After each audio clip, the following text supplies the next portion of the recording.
Elon Musk and Vivek Ramaswamy are ready to take on Washington, D.C. with their new Department of Government Energy, DOGE, and they just outlined their actual plan in a Wall Street Journal opinion editorial.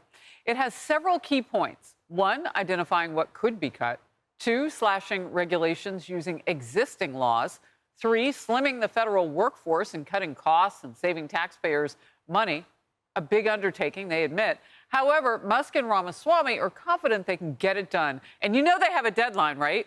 The president-elect gave them July 4th of 2026. So they got to get it done fast. Cassie. That's my favorite part about it. That's so against the fold of Washington to have a deadline. It's against the fold of Washington. We're used to, I worked on Capitol Hill for a while, and they said, we are instituting a commission, and that commission gets to go behind closed doors and spend untold amount of taxpayer dollars. And several years down the road, they'll produce a report with some recommendations, and it's nonsense. You can't implement any of that. What I love about this, not only is there a deadline, I imagine Elon Musk already has some sort of AI software that's spewing out all the inefficiencies with like 30 seconds.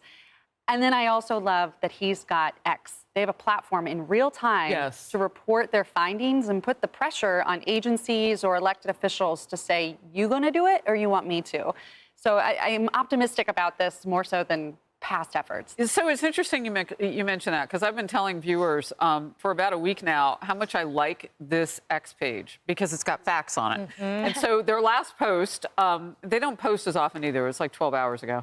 Federal government agencies are using on average just 12% of the space in their D.C. headquarters. The Department of Agriculture, with space for more than 7,400 people, averaged 456 workers every day, 6% occupancy. I mean, that's the kind of thing. Why are American taxpayer dollars being spent to maintain empty space is the question. That's DOGE on X.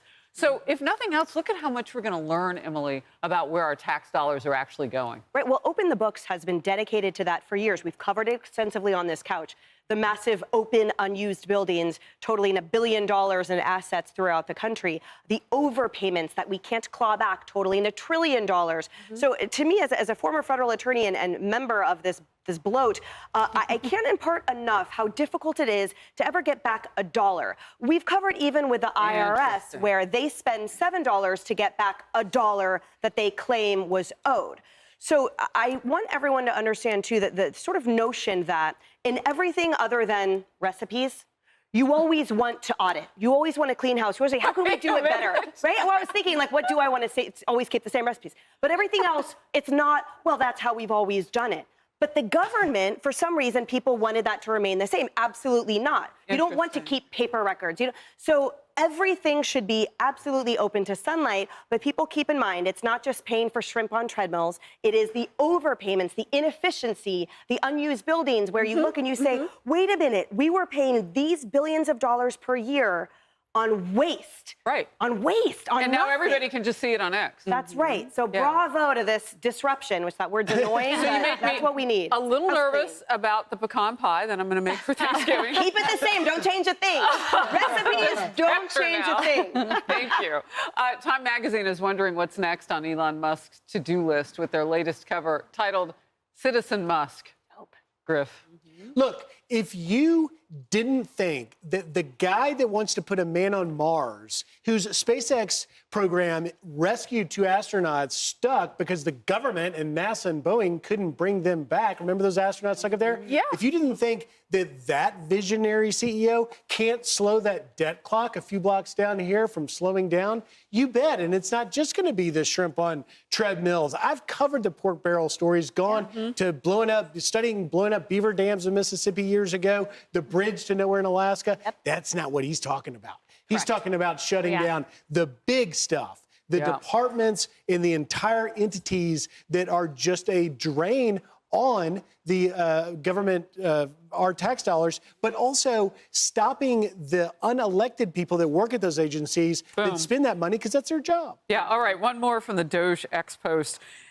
Fiscal year 2024, U.S. Congress provided $516 billion to programs whose authorizations previously had already expired under federal law. Nearly $320 billion of that, so half of it, expired more than a decade ago, and they were still paying. Yep. My goodness. This is bigger than the superfluous little spending here or there on some research project. In fact, listen to this. They listed out some of what they're targeting, and this, gosh, it thrills me. Let me just say that. The $535 million a year to Corporation for Public Broadcasting, they're looking at. $1.5 billion to international organizations, and oh, is this one exciting? $300 million to progressive groups like Planned Parenthood.